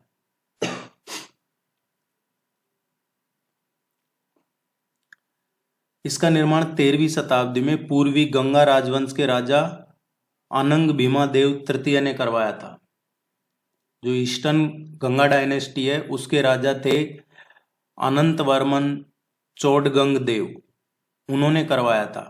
जगन्नाथपुरी जो पुरी ओडिशा में है, इसका निर्माण 13th सेंचुरी में नहीं था, इसका 12वीं शताब्दी थी उसमें इसका निर्माण करवाया था। और जो ईस्टर्न गंगा डायनेस्टी है, पूर्वी गंग राजवंश, उनके राजा थे अनंत वर्मन चोडगंग देव, उन्होंने करवाया था इसका निर्माण। तो ये सही नहीं है। यह बात हो रही है जगन्नाथ मंदिर जो पूरी ओडिशा में है, यूनेस्को की विश्व धरोहर स्थलों की सूची में है। देखिए जो सूर्य मंदिर है कोणार्क, सूर्य मंदिर कोणार्क उड़ीसा का एकमात्र ऐसा स्थल है जो यूनेस्को वर्ल्ड हेरिटेज साइट में शामिल है। बात करें जगन्नाथ मंदिर की, ये वर्ल्ड हेरिटेज साइट में नहीं है शामिल। इस मंदिर को सफेद पैगोडा कहा जाता है, ये बात सही है, इस मंदिर को सफेद पैगोडा कहा जाता है। और ये जो 4 धाम तीर्थ यात्रा है, बद्रीनाथ, द्वारका, पुरी, रामेश्वरम, उनका हिस्सा है ये।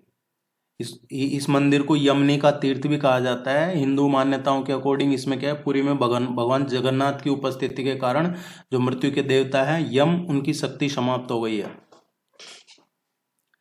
सो ये सही है। गलत पूछा है, गलत कौन सा है? तो पहला और दूसरा स्टेटमेंट गलत है। भारत के विधि आयोग के संदर्भ में निम्नलिखित कथनों पर विचार करके सही कौन सा है ये बताना है हमें। विधि आयोग लॉ कमीशन की बात हो रही है। ये एक गैर सांविधिक निकाय है, समय समय पर भारत सरकार द्वारा गठित ये एक गैर सांविधिक निकाय है, ये बात सही है। पहला जो विधि आयोग है ब्रिटिश का शासनकाल के टाइम पे स्थापित किया गया था। पहला विधि आयोग ये बनाया था 1955 में और 3 साल के लिए बनाया था। स्वतंत्र भारत की बात हो रही है, लेकिन स्वतंत्र भारत से पहले जो पहला विधि आयोग था वो 1834 में बनाया था, ब्रिटिश काल के टाइम पे। जो आपने पढ़ा होगा 1833 का चार्टर एक्ट, उसके अधिनियम के अकॉर्डिंग लॉर्ड मैकाले की अध्यक्षता में ये जो चार्टर एक्ट था 1833 का, उसमें प्रावधान था, और उसके बाद में 1834 में ये पहला विधि आयोग बनाया गया था। ये भी सही है। केवल उच्च न्यायालय का एक सेवानिवृत्त मुख्य न्यायाधीश ही आयोग का अध्यक्ष होगा। इसमें सर्वोच्च न्यायालय का रिटायर जज या उच्च न्यायालय का मुख्य न्यायाधीश, सर्वोच्च न्यायालय का सेवानिवृत्त न्यायाधीश या उच्च न्यायालय का जो मुख्य न्यायाधीश है, इस आयोग का अध्यक्ष होगा। तो उच्च न्यायालय का एक सेवानिवृत्त मुख्य न्यायाधीश ही आयोग का अध्यक्ष होगा। ऐसा नहीं है कि केवल उच्च न्यायालय का ही, हाई कोर्ट का ही, सुप्रीम कोर्ट का मुख्य न्यायाधीश रिटायर या हाई कोर्ट का मुख्य न्यायाधीश रिटायर इसका अध्यक्ष होगा।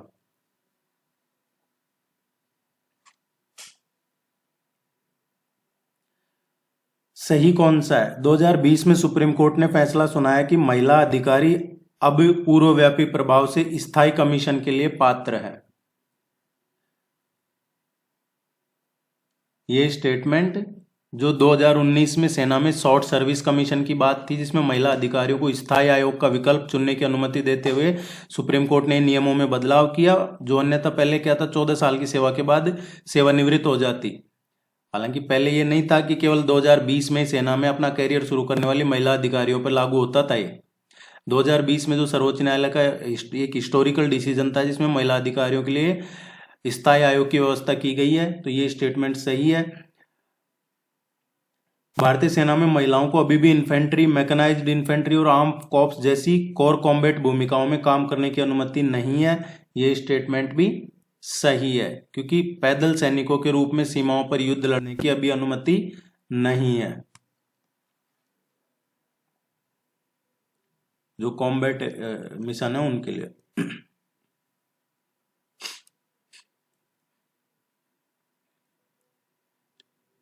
सुभाष चंद्र बोस के संबंध में सही कौन सा है?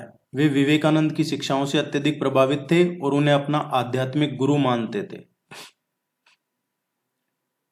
सुभाष चंद्र बोस है, इनका जन्म 1897 में हुआ था, कटक उड़ीसा में, कटक में हुआ था उड़ीसा में। 1919 में ये भारतीय सिविल सेवा, जो उस टाइम पे आईसीएस बोला जाता था, अभी सिविल सर्विसेज एग्जाम बोला जाता है, उस टाइम इंडियन सिविल सर्विस बोला जाता था, वो परीक्षा पास की थी। बाद में इन्होंने इस्तीफा दे दिया था। ये विवेकानंद की शिक्षाओं से बहुत ज़्यादा प्रभावित थे और उन्हें अपना आध्यात्मिक गुरु भी मानते थे।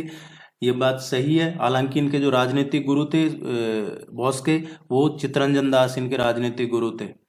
उन्होंने बिना शर्त स्वराज अर्थात स्वतंत्रता का समर्थन किया और मोतीलाल नेहरू रिपोर्ट का विरोध किया, जिसमें भारत के लिए डोमिनियन दर्जे की बात की गई थी। ये स्टेटमेंट बिल्कुल सही है, क्योंकि मोतीलाल नेहरू की जो रिपोर्ट थी उसका विरोध किया था सुभाष चंद्र बोस ने, जिसमें भारत के लिए डोमिनियन मतलब अधिराज्य आधा राज्य दर्जे की बात की गई थी। ये चाहते थे अनक्वालिफाइड स्वराज, बिना शर्त के स्वराज चाहिए था। ये सुभाष चंद्र बोस का था। 1930 में जो नमक सत्याग्रह हुआ था उसमें भी इन्होंने पार्टिसिपेट किया था। सविना अवज्ञा आंदोलन का निलंबन हुआ, और जो 1931 में गांधी इरविन का बीच में समझौता हुआ था उसका भी सुभाष चंद्र बोस ने विरोध किया था। दोनों स्टेटमेंट सही है। सही कौन सा है? सरदार पटेल वल्लभ भाई पटेल की 140वीं जयंती के अवसर पर एक भारत श्रेष्ठ भारत का शुभारंभ किया गया। ये स्टेटमेंट सही है, क्योंकि 140वीं जयंती के अवसर पे ही ये एक भारत श्रेष्ठ भारत का शुभारंभ किया गया था। राज्यों या केंद्र शासित प्रदेशों के साथ राज्यों ने एक भारत श्रेष्ठ भारत की भावना को बढ़ावा देने के लिए आपसी जुड़ाव की एक विस्तृत श्रृंखला में प्रवेश किया है। ये भी सही है। पीएम कुसुम योजना जो है इसके संबंध में है। कुसुम योजना, किसान अपनी बंजर भूमि पर स्थापित सौर ऊर्जा परियोजनाओं के माध्यम से उत्पन्न अतिरिक्त बिजली को बेच सकते हैं। ये स्टेटमेंट सही है। अपनी अतिरिक्त आय के लिए ऐसा कर सकते हैं, सोलर एनर्जी लगा के उसको बेच भी सकते हैं अगर एक्स्ट्रा है।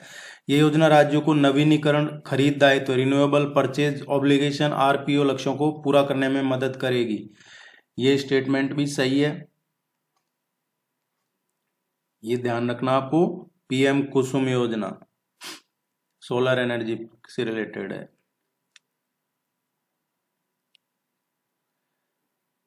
सीजेआई और सर्वोच्च न्यायालय के न्यायाधीशों को संविधान के अनुच्छेद 124 के तहत नियुक्त किया जाता है।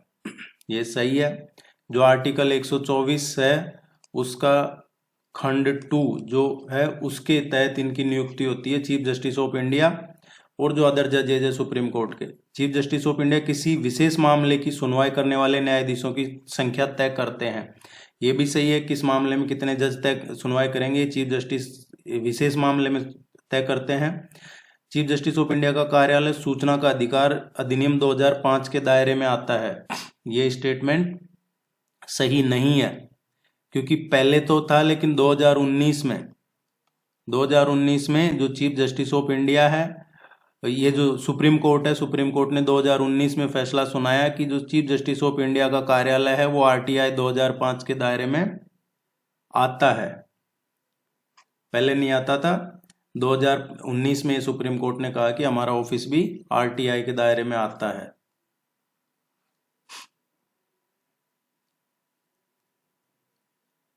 केन बेतवा लिंक परियोजना के संदर्भ में विचार करना है और सही कौन सा है।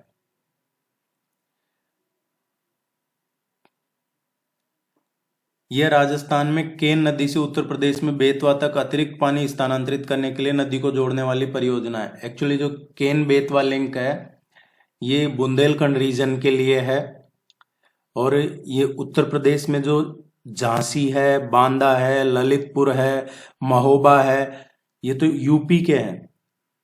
उत्तर प्रदेश के झांसी, बांदा, ललितपुर, महोबा, और मध्य प्रदेश के टीकमगढ़, पन्ना और छतरपुर जिलों में फैला हुआ है केन बेतवा, तो राजस्थान का नहीं है। यह परियोजना जल विद्युत का उत्पादन भी करेगी। ये जो परियोजना है ये केन बेतवा देश की 30 नदियों को जोड़ेगी। एक तो ये जो रिवर इंटरलिंकिंग प्रोजेक्ट है जिसमें 30 नदियों को जोड़ा जाएगा, और न केवल इससे जल संरक्षण में तेजी आएगी बल्कि इससे लगभग 100 मेगावाट से ज्यादा बिजली का उत्पादन भी किया जाएगा।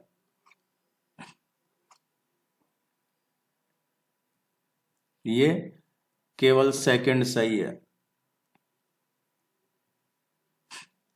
स्काई ग्लो, इसके संदर्भ में सही कौन सा है। स्काई ग्लो मुख्य रूप से रिहायशी इलाकों में आसमान का चमकना, स्ट्रीट लाइट, सुरक्षित फ्लड लाइट और बाहरी सजावटी रोशनी स्काई ग्लो का कारण बनता है।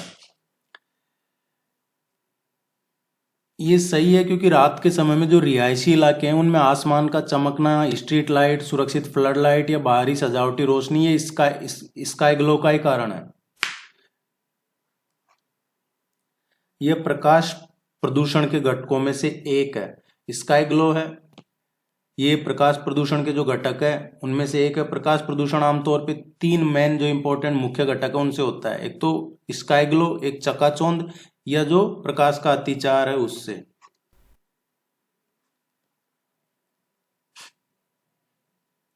पृथ्वी के आंतरिक क्रोड के संदर्भ में निम्नलिखित कथनों पर विचार कीजिए और सही कौन सा है। आंतरिक क्रोड की बात हो रही है। आंतरिक क्रोड पृथ्वी के बाकी भाग की तुलना में थोड़ा तेजी से घूमता है। ये स्टेटमेंट सही है, क्योंकि जो आंतरिक क्रोड है मेनली ये ठोस लोहे का और निकेल का बना होता है और पृथ्वी के बाकी भागों की तुलना में थोड़ा तेजी से घूमता है। भीतरी क्रोड को बाहरी क्रोड से अलग करने वाली सीमा को लेमन बुलेन कहते हैं। तो इसमें जो आंतरिक क्रोड को बाहरी क्रोड से अलग करने वाली सीमा है उसको लेमन बुलेन अशांत्य कहा जाता है, जिसका नाम ब्रिटिशर्स ने रखा है। ये डॉक्टर जॉन बुलेन के नाम पे ही रखा गया है इसका, जो दोनों को अलग करती है। और 1950 में पहली बार इसकी पहचान की थी, जो ये सीमा है जो भीतरी क्रोड को बाहरी क्रोड से अलग करती है।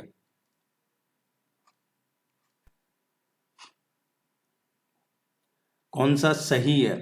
संकटग्रस्त प्रजातियों में IUCN रेड लिस्ट के अकॉर्डिंग चीता, इसको गंभीर रूप से संकटग्रस्त माना गया है। देखिए, जो संकटग्रस्त प्रजातियों की IUCN की रेड लिस्ट है उसमें चीता को गंभीर रूप से संकटग्रस्त नहीं माना गया है, इसको संवेदनशील माना गया है। विश्व की सबसे तेज बिल्ली चीता को साइटस परिशिष्ट वन में शामिल किया गया है। ये स्टेटमेंट सही है। ये 1975 में जो साइटस है CITES, इसके जो परिशिष्ट फर्स्ट है इसमें इसको शामिल किया गया था।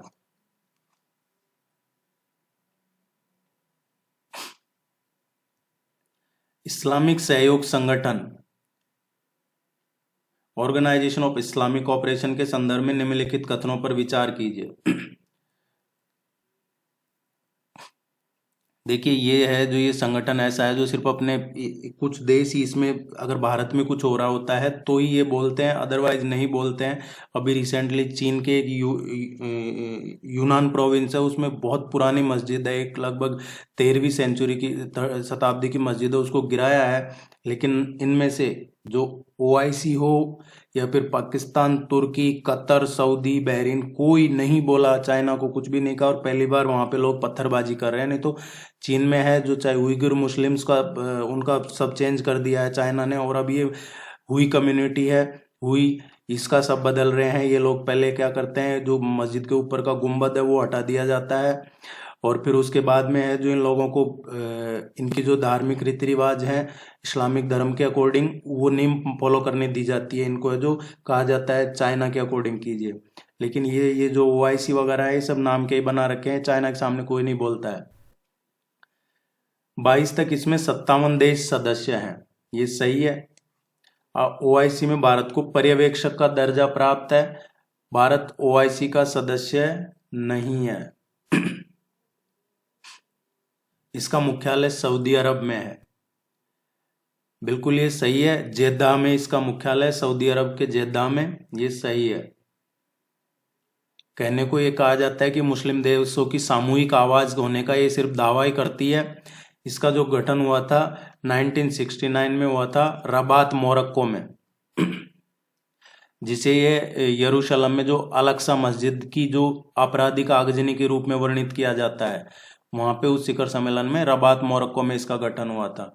इसका जो करेक्ट आंसर है पहला और तीसरा सही है। भारतीय खाद्य निगम के बारे में कौन सा सही है? देखिए, अभी लगभग 1 लाख करोड़ इतना इन्वेस्ट करके, और गवर्नमेंट ऑफ इंडिया है, ये बहुत बड़ा वो अनाज को भंडार करने के लिए, स्टोर करने के लिए ये ऐसा केंद्र बनाया जा रहा है, स्टोरेज बनाया जा रहा है। क्योंकि अभी क्या होता है, कई बार कि आप सुनते होंगे न्यूज वगैरह में कि वो वेस्ट हो गया, वहां रखा रखा FCI के गोदाम में रखा अनाज खराब हो गया किसानों का। तो अब ऐसा नहीं होगा, क्योंकि ये बहुत बड़ा एक अनाज का संग्रहण केंद्र या स्टोरेज बनाया जाएगा अब। ये किसानों के लिए एक अच्छी खबर है। यह कमी या संकट के समय खाद्य सुरक्षा सुनिश्चित करने के लिए खदानों के जो बफर स्टॉक को बनाए रखता है। ये FCI एक सरकारी स्वामित्व वाला निगम है जो भारत में खाद्य सुरक्षा प्रणाली का प्रबंधन करती है। और ये सही है कि कमी और संकट के समय पे ये जो फूड है उसका बफर स्टॉक बनाए रखता है। ये सार्वजनिक वितरण प्रणाली के लिए पूरे देश में खाद्यान्न वितरण के लिए भी उत्तरदायी है। ये स्टेटमेंट भी सही है। निम्नलिखित में से किसे महासागर के वर्षावन कहा जाता है? महासागर के वर्षावन, समुद्र में वर्षावन, जिन्हें प्रवाल भित्ति कहा जाता है के रूप में जाना जाता है। ये एक एक्चुअली ऐसे पारिस्थितिक तंत्र है जो बहुत अलग अलग प्रकार के पौधे या जानवरों का आवास होता है इनमें। सो प्रवाल, ये महासागर के वर्षावन कहा जाता है इनको। जो जू प्लैंकटन है, फाइटोप्लैंकटन है, शैवाल है, ये सभी घटक है इसके, लेकिन उनको नहीं माना जाता है जू वर्षावन, प्रवाल को ही माना जाता है। कौन सा सही है? ऐसे क्षेत्र को वन आच्छादन माना जाता है यदि उसमें वृक्षों का वितान घनत्व 10% से अधिक हो और न्यूनतम क्षेत्रफल 1 हेक्टेयर हो। ये स्टेटमेंट बिल्कुल सही है। भारत की अभी वन स्थिति रिपोर्ट आई है, उससे यहाँ से पूछा जा सकता है आपको कि किसको वन आच्छादन माना जाता है। लाइट डिटेक्शन एंड रेंजिंग का उपयोग वृक्षों की ऊंचाई को मापकर वन वितान घनत्व की गणना के लिए किया जाता है। ये स्टेटमेंट भी सही है। मेरा आपसे रिक्वेस्ट रहेगा, आप वीडियो को लाइक जरूर कीजिए, चैनल को सब्सक्राइब जरूर करके जाइएगा। और ये जो पीडीएफ है आपको, ये पीडीएफ हमारे टेलीग्राम चैनल पे मिल जाएगी। टेलीग्राम चैनल का लिंक जो है नीचे आपको डिस्क्रिप्शन में मिल जाएगा, इसी वीडियो के नीचे। आप टेलीग्राम चैनल पे जाकर ये पीडीएफ डाउनलोड कर सकते हैं। डिटेल सॉल्यूशन के साथ पीडीएफ मिलेगा इसका, क्वेश्चन, और आपको साथ में सॉल्यूशन भी मिलेगा। या फिर आप हमारी जो वेबसाइट है myupsc.com, वहाँ पे भी जाके, और टेलीग्राम चैनल का लिंक आपको यहाँ पे भी मिल जाएगा। यहाँ से भी आप टेलीग्राम पे जाके और ये पीडीएफ डाउनलोड कर सकते हैं। ये पार्ट सेकंड है, पार्ट फर्स्ट की पीडीएफ भी आपको मिल जाएगी, और ये पार्ट 2 है, पार्ट 2 की पीडीएफ भी मिल जाएगी। और अगर आगे पार्ट थर्ड आएगा तो पार्ट थर्ड की पीडीएफ भी यहाँ करवाने के बाद दूसरे दिन अपलोड कर दी जाती है। तो आप यहाँ पहले देख लीजिए, फिर आपको पीडीएफ भी कोई इशू नहीं है, रिवीजन वगैरह करने के लिए काम आएगी। आदित्य L1 मिशन के संदर्भ में निम्नलिखित कथनों पर विचार करके सही कौन सा? आदित्य L1 मिशन, ये बहुत इंपॉर्टेंट क्वेश्चन है। सूर्य का अध्ययन करने के लिए भारत का ये पहला मिशन है। एस्ट्रोसैट के बाद भारत का ये दूसरा अंतरिक्ष आधारित खगोलीय विज्ञान मिशन होगा। ये सूर्य का अध्ययन करने वाला पहला भारतीय अंतरिक्ष मिशन है, आदित्य L1। लेकिन 2015 में लॉन्च किया था एक एस्ट्रोसैट। उसके बाद L1 इसरो का दूसरा अंतरिक्ष आधारित खगोल विज्ञान पे जो मिशन है ये है। इसे पोलर सैटेलाइट लॉन्च व्हीकल की मदद से लॉन्च किया जाएगा। जो प्रक्षेपण यान है आदित्य L1 को, ये 7 पेलोड के साथ, जो जिसको ध्रुवीय उपग्रह प्रक्षेपण यान बोला जाता है, polar satellite launch vehicle PSLV, उसका उपयोग करके लॉन्च किया जाएगा। जो बोर्ड पर प्राथमिक payload visible line emission coronagraph, जो VLEC है, ये है। जो visible line emission coronagraph Aditya L1 पर ये प्राथमिक पेलोड है, तो ये भी सही है, तीनों स्टेटमेंट सही है। निम्न में से कौन सी नदी भारत से निकलती है? इनमें से कौन सी रिवर है जो भारत से निकलती है? सतलज, व्यास, रावी, झेलम। देखिए, व्यास, रवि, सतलज नदी की बात करते हैं। सतलज नदी कहाँ से निकलती है? सिंधु नदी है, इंडस रिवर, इसकी 5 ट्रिब्यूटरीज है, 5 सहायक नदियां हैं। जो इसका उद्गम है, सतलज की बात करें तो ये सिंधु की 5 सहायक नदियों में सबसे लंबी है, जो पंजाब, और इसका उद्गम है दक्षिण पश्चिमी तिब्बत की जो लंगा झील है, वहां से हिमालय के उत्तरी ढलान पे होता है। लंगा लेक से इसका उद्गम होता है। व्यास की बात करें तो व्यास नदी का उद्गम हिमाचल प्रदेश में रोहतांग पास से होता है। हिमाचल प्रदेश में जो रोहतांग दर्रा है वहां से ये निकलती है। तो ये एक तो व्यास नदी हो गई। सतलज कहाँ से निकलती है? ये सिंधु की ट्रिब्यूटरी है, ये लंगा लेक से निकलती है जो तिब्बत के पास है, तो ये भारत से नहीं निकलती। रावी हिमाचल प्रदेश में से निकलती है, हिमालय से निकलती है, लेकिन ये हिमाचल प्रदेश से निकलती है और पाकिस्तान की सीमा में बहती है। पाकिस्तान का जो पंजाब प्रांत है उसमें जब ये एंट्री लेती है, उससे पहले लगभग 80 किलोमीटर ये भारत में बहती है। झेलम की बात करें तो झेलम है जो इंडिया में जम्मू एंड कश्मीर जो है वहां से वेस्टर्न हिमालय से निकलती है। तो तीनों व्यास, रावी और झेलम भारत से निकलती है। ये चर्चा में इसलिए क्योंकि अभी इंडस वाटर ट्रीटी है, ये जोर शोर से चल रहा है और बहुत जल्दी भारत पाकिस्तान को इसमें कुछ ना कुछ सरप्राइज देने वाला है, क्योंकि पाकिस्तान ना तो खुद यूज करता है पानी का, ना हमें करने देता है। उसको जरूरत से ज्यादा मिल रहा है, यहाँ जरूरत से जो हाइड्रो इलेक्ट्रिसिटी प्रोजेक्ट वगैरह बना रहे हैं वर्ल्ड बैंक के माध्यम से, ये एग्रीमेंट हुआ था, लेकिन वो विरोध करता है इसका। तो भारत ने वो 90 दिन का नोटिस दिया था, वो पूरा हो चुका है। अब इस पर जल्द ही कुछ आगे देखने को मिलेगा। निम्नलिखित में से किस देश की सीमा भूमध्य सागर से लगती है? मेडिटेरेनियन सी की बात हो रही है। कौन से देश की सीमा मेडिटेरेनियन सी से लगती है?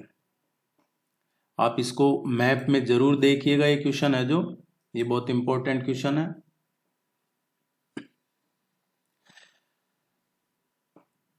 जो मेडिटेरेनियन सी है, 21 देशों की सीमा, भूमध्य सागर से 21 देशों की सीमा लगती है।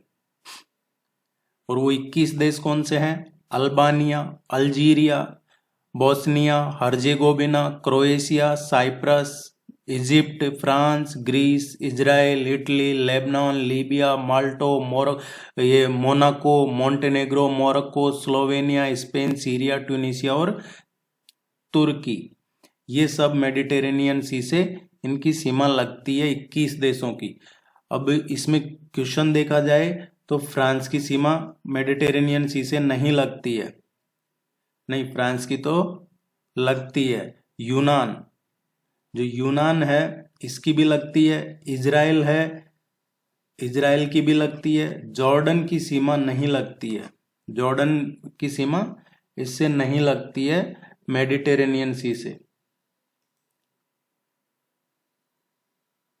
तो ये आप इसको मैप में जरूर देखिएगा, जॉर्डन की सीमा इससे नहीं लगती है।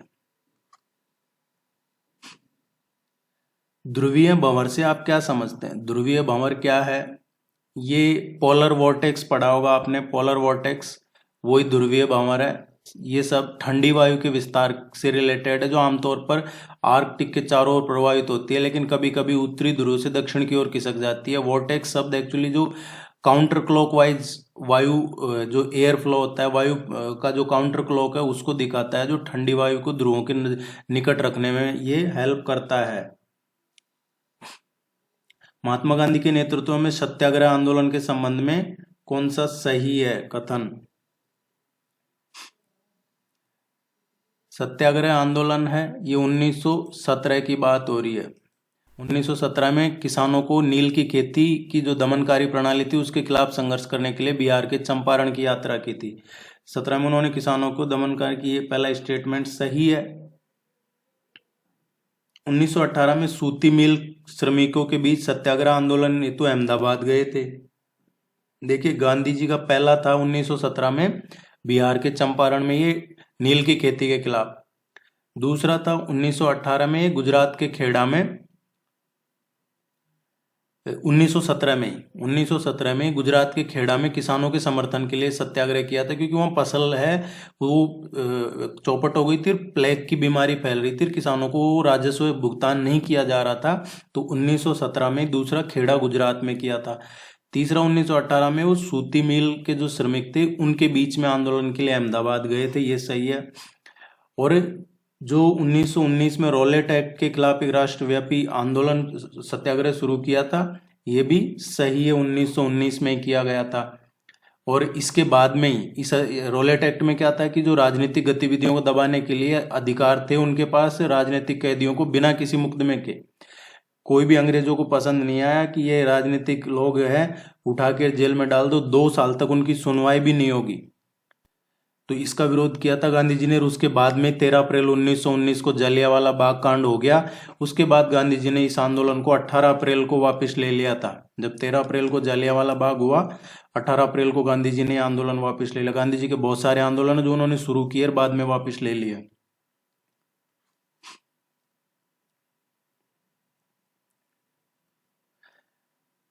बांग्लादेश के चटगांव हिल ट्रैक्ट्स CHT के संबंध में भारत के सीमावर्ती राज्य कौन से हैं?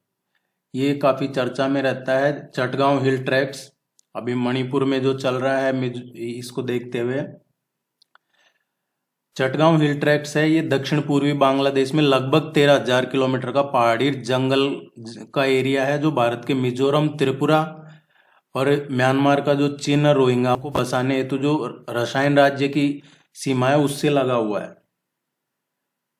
इसमें ब्रिटिश पूर्व जो चटगांव हिल ट्रैक्ट्स है, इसमें एक्चुअली सेल्फ गवर्निंग चैम्सडम और जो सरदार और सरदारनियां थी, स्वशासी थी। यहाँ पे इन समूहों की आबादी को या तो एक ग्रुप में वर्गीकृत कर दिया था, उसको बोलते थे ख्योंगता, जो जनजाति नदी के किनारे रहती थी, या फिर जो तोंगता थी जो पहाड़ियों में रहती थी। एक तो नदी के किनारे और एक पहाड़ों में, एक तो पहाड़ों में और एक नीचे, तो ये अलग अलग थे। जो पहाड़ों में जंगलों में रहते थे उनको तोंगता कहा जाता है, और जो नदी किनारे रहती थी जनजाति उसको ख्योंगता कहा जाता है। क्वेश्चन पे आते हैं, सही कौन सा है? तो इससे सीमावर्ती राज्य जो हैं त्रिपुरा और मिजोरम।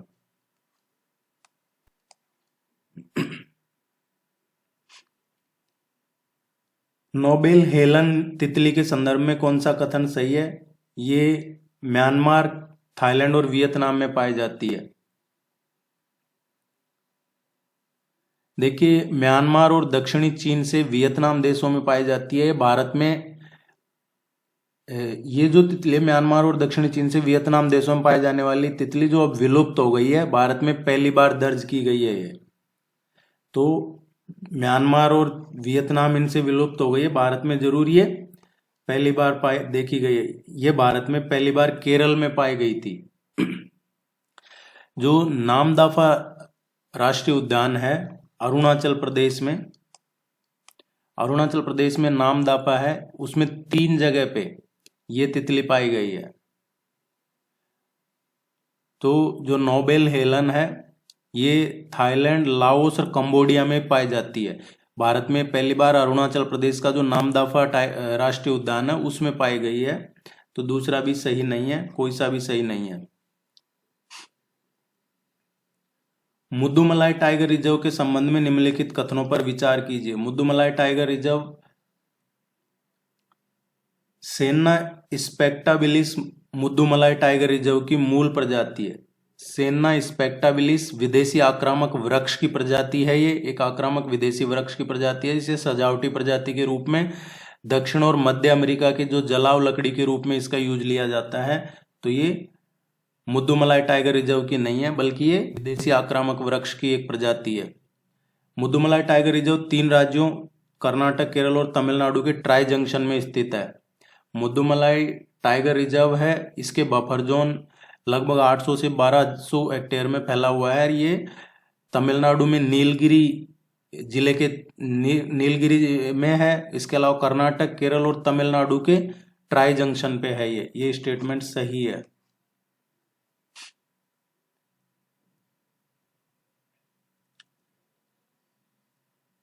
भौगोलिक संकेत, जो जीआई टैग है उसकी बात हो रही है। भौगोलिक संकेत एक विशेष भौगोलिक उत्पत्ति और विशेषताओं या मूल से प्राप्त प्रतिष्ठा वाले सामान्य उत्पादों पर लागू किया एक लेबल है। ये सही है। जीआई टैग के बारे में, भौगोलिक संकेत को वाणिज्य विभाग के तहत भौगोलिक संकेत रजिस्ट्री द्वारा प्रशासित किया जाता है। ये स्टेटमेंट सही नहीं है, क्योंकि इसको रजिस्ट्री द्वारा उद्योग संवर्धन और आंतरिक व्यापार विभाग, जो वाणिज्य और उद्योग मंत्रालय के अंडर में आता है, वो इसको देखता है। ये सही नहीं है। जीआई टैग एक अधिनियम है 1999 का भौगोलिक संकेतक अधिनियम, उसके अकॉर्डिंग ये जारी किए जाते हैं। कुष्ठ रोग के संदर्भ में कौन से सही है, विचार करना है। एक दीर्घकालीन संक्रामक रोग है जो एक प्रकार के जीवाणु से होता है। ये सही है। ये एक उपेक्षित उष्णकटिबंधीय रोग है। इसका इलाज इस थेरेपी से संभव है। तीनों ही सही है। महात्मा गांधी द्वारा स्थापित हिंदुस्तानी प्रचार सभा का उद्देश्य क्या था? ये हिंदी और उर्दू के बीच एक संपर्क भाषा के रूप में हिंदुस्तानी को बढ़ाना हिंदुस्तानी प्रचार सभा का उद्देश्य था।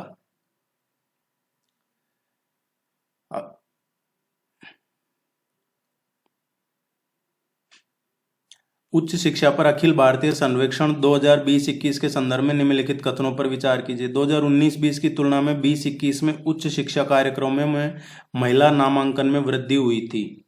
ये स्टेटमेंट सही है। नामांकित छात्रों की संख्या के मामले में उत्तर प्रदेश, महाराष्ट्र और राजस्थान शीर्ष 6 राज्यों में शामिल है। ये स्टेटमेंट भी सही है। सी इसका करेक्ट आंसर है। आप है जो चैनल को जरूर सब्सक्राइब कीजिएगा, वीडियो को लाइक करके जाइएगा। All the very best, good luck, thank you very much.